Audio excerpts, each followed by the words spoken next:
Law 4. Always say less than necessary judgment. When you are trying to impress people with words, the more you say, the more common you appear, and the less in control. Even if you are saying something banal, it will seem original if you make it vague, open-ended, and sphinx-like. Powerful people impress and intimidate by saying less. The more you say, the more likely you are to say something foolish. Down on his luck, the screenwriter, Michael Arlen, went to New York in 1944.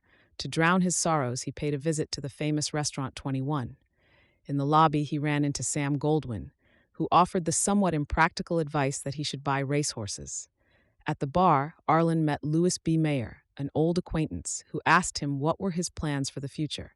"One was just talking to Sam Goldwyn," began Arlen. "How much did he offer you?" interrupted Mayer. "Not enough," he replied evasively. "Would you take 15,000 for 30 weeks?" asked Mayer. No hesitation this time. "Yes," said Arlen. The Little Brown Book of Anecdotes. Clifton Fadiman, F.D., 1985. One oft-told tale about Kissinger involved a report that Winston Lord had worked on for days. After giving it to Kissinger, he got it back with the notation, "Is this the best you can do?" Lord rewrote and polished and finally resubmitted it. Back it came with the same curt question, after redrafting it one more time and once again getting the same. Transgression of the law. Gnaeus Marcius, also known as Coriolanus, was a great military hero of ancient Rome. In the first half of the 5th century BC, he won many important battles, saving the city from calamity time and time again. Because he spent most of his time on the battlefield, few Romans knew him personally, making him something of a legendary figure. In 454 BC, Coriolanus decided it was time to exploit his reputation and enter politics. He stood for election to the high rank of consul. Candidates for this position traditionally made a public address early in the race, and when Coriolanus came before the people, he began by displaying the dozens of scars he had accumulated over 17 years of fighting for Rome. Few in the crowd really heard the lengthy speech that followed. Those scars, proof of his valor and patriotism, moved the people to tears. Coriolanus's election seemed certain. When polling day arrived, however, Coriolanus made an entry into the forum, escorted by the entire Senate and by the city's patricians, the aristocracy. The common people who saw this were disturbed by such a blustering show of confidence on election day. And then Coriolanus spoke again, mostly addressing the wealthy citizens who had accompanied him. His words were arrogant and insolent. Claiming certain victory in die vote, he boasted of his battlefield exploits, made sour jokes that appealed only to die patricians, voiced angry accusations against his opponents, and speculated on the riches he would bring to Rome. This time the people listened. They had not realized Diogenes' legendary soldier was also a common braggart. News of Coriolanus' second speech spread quickly to Rome, and the people turned out in great numbers to make sure he was not elected. Defeated, Coriolanus returned to the battlefield, bitter and vowing revenge on the common folk who had voted against him. Some weeks later, a large shipment of grain arrived in Rome. The Senate was ready to distribute this food to die people for free, but just as they were preparing to vote on die question, Coriolanus appeared on the scene and took the Senate floor. The distribution, he argued, would have a harmful effect on the city as a whole. Several senators appeared won over, and the vote on the distribution fell into doubt. Coriolanus did not stop dire. He went on to condemn die concept of democracy itself. He advocated getting rid of the people's representatives, die tribunes, and turning over the governing of the city to the patricians.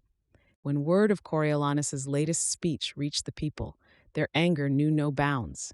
The tribunes were sent to the Senate to demand Coriolanus appear before them. He refused.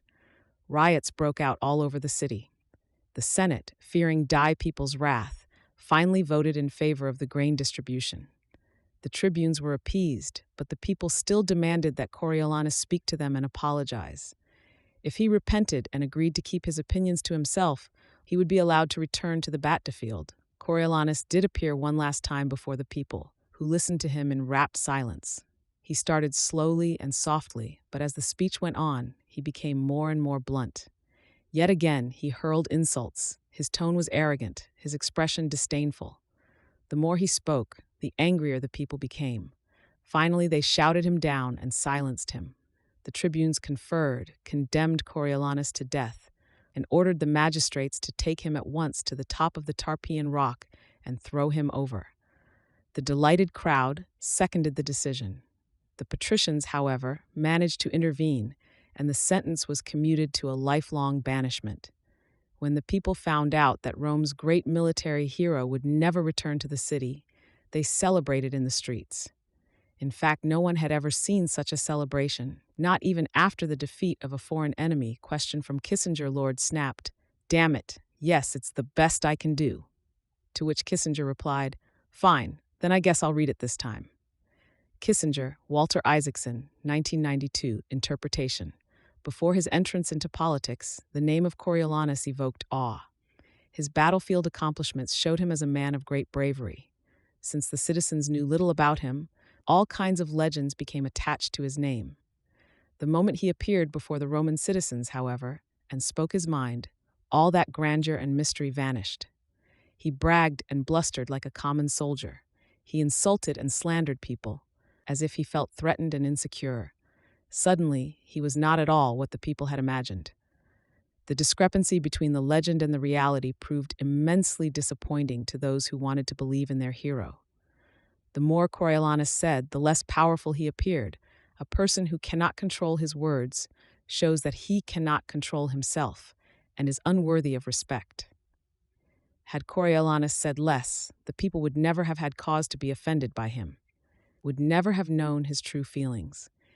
He would have maintained his powerful aura, would certainly have been elected consul, and would have been able to accomplish his anti-democratic goals.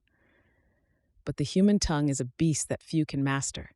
It strains constantly to break out of its cage, and if it is not tamed, it will run wild and cause you grief. Power cannot accrue to those who squander their treasure of words. Oysters open completely when the moon is full, and when the crab sees one, it throws a piece of stone or seaweed into it, and the oyster cannot close again, so that it serves the crab for meat. Such is the fate of him who opens his mouth too much, and thereby puts himself at the mercy of the listener. Leonardo da Vinci, 1452 to 1519.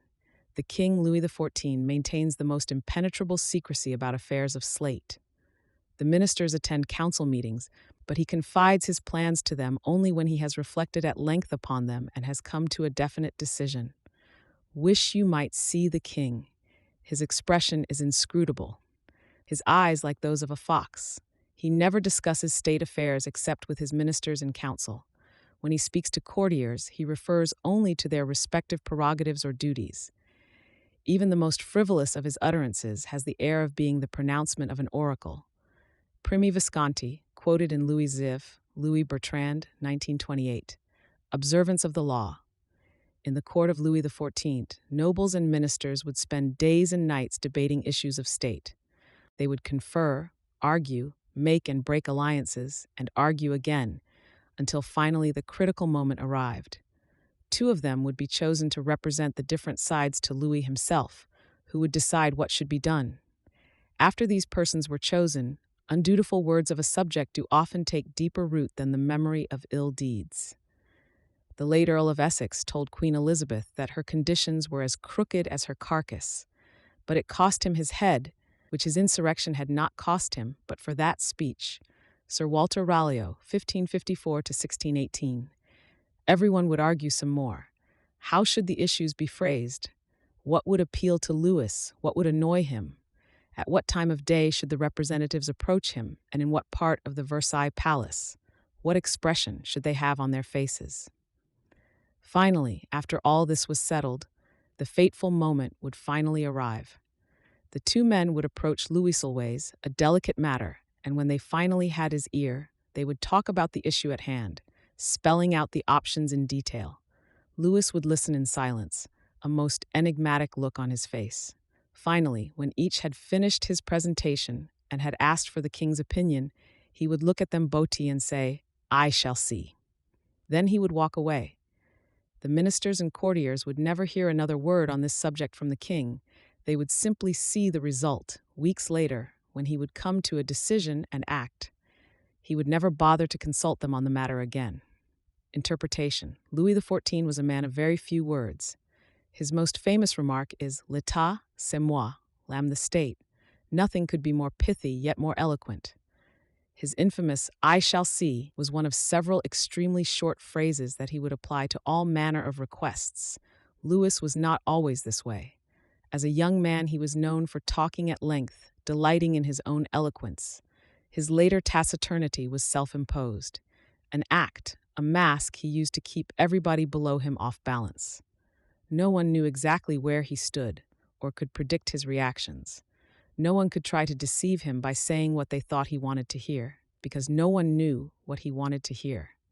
As they talked on and on to the silent Louis, they revealed more and more about themselves, information he would later use against them to great effect.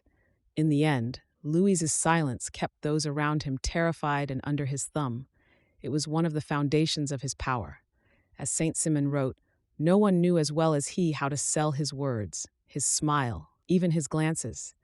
Everything in him was valuable because he created differences, and his majesty was enhanced by the sparseness of his words. It is even more damaging for a minister to say foolish things than to do them. Cardinal de Retz, 1630-1679. Keys to power. Power is in many ways a game of appearances, and when you say less than necessary, you inevitably appear greater and more powerful than you are.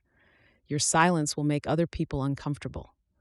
Humans are machines of interpretation and explanation. They have to know what you are thinking. When you carefully control what you reveal, they cannot pierce your intentions or your meaning. Your short answers and silences will put them on the defensive, and they will jump in, nervously filling the silence with all kinds of comments that will reveal valuable information about them and their weaknesses. They will leave a meeting with you feeling as if they had been robbed, and they will go home and ponder your every word. This extra attention to your brief comments will only add to your power. Saying less than necessary is not for kings and statesmen only. In most areas of life, the less you say, the more profound and mysterious you appear. As a young man, the artist Andy Warhol had the revelation that it was generally impossible to get people to do what you wanted them to do by talking to them. They would turn against you, subvert your wishes, disobey you out of sheer perversity. He once told a friend, "I learned that you actually have more power when you shut up." In his later life, Warhol employed this strategy with great success. His interviews were exercises in oracular speech. He would say something vague and ambiguous, and the interviewer would twist in circles trying to figure it out, imagining there was something profound behind his often meaningless phrases. Warhol rarely talked about his work. He let others do the interpreting. He claimed to have learned this technique from that master of enigma, Marcel Duchamp, an odier 20th century artist who realized early on that the less he said about his work, the more people talked about it. And the more they talked, the more valuable his work became. By saying less than necessary, you create the appearance of meaning and power. Also, the less you say, the less risk you run of saying something foolish, even dangerous. In 1825, a new Tsar, Nicholas I, ascended the throne of Russia. A rebellion immediately broke out, led by liberals demanding that the country modernizeth, that its industries and civil structures catch up with the rest of Europe. Brutally crushing this rebellion, the Decembrist uprising, Nicholas I sentenced one of its leaders, Kondraty Ryliev, to death. On the day of the execution, Ryliev stood on the gallows, the noose around his neck. The trapdoor opened, but as Ryliev dangled, the rope broke, dashing him to the ground. At the time, events like this were considered signs of providence or heavenly will, and a man saved from execution this way was usually pardoned. As Ryliev got to his feet, bruised and dirtied, but believing his neck had been saved, he called out to the crowd, "You see, in Russia, they don't know how to do anything properly, not even how to make rope." A messenger immediately went to the Winter Palace with news of the failed hanging. Vexed by this disappointing turnabout, Nicholas I nevertheless began to sign the pardon, but then, "Did Ryliev say anything after this miracle?" the Tsar asked the messenger. "Sire," the messenger replied, "he said that in Russia they don't even know how to make rope." "In that case," said the Tsar, "let us prove the contrary," and he tore up the pardon. The next day, Ryliev was hanged again. This time the rope did not break. Learn the lesson. Once the words are out, you cannot take them back. Keep them under control. Be particularly careful with sarcasm. The momentary satisfaction you gain with your biting words will be outweighed by the price you pay.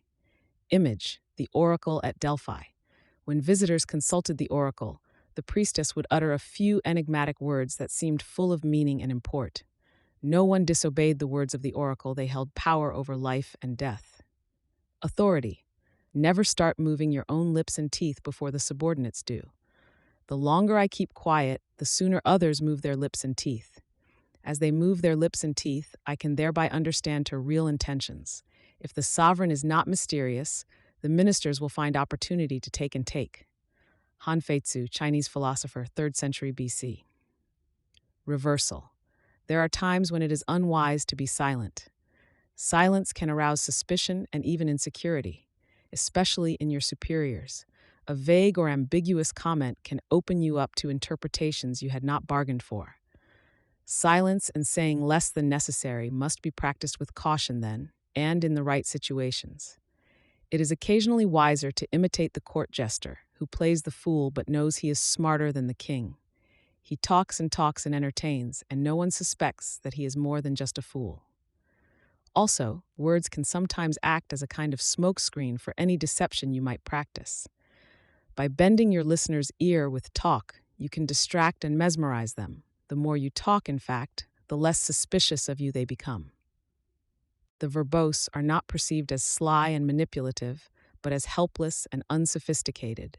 This is the reverse of the silent policy employed by the powerful. By talking more and making yourself appear weaker and less intelligent than your mark, you can practice deception with greater ease.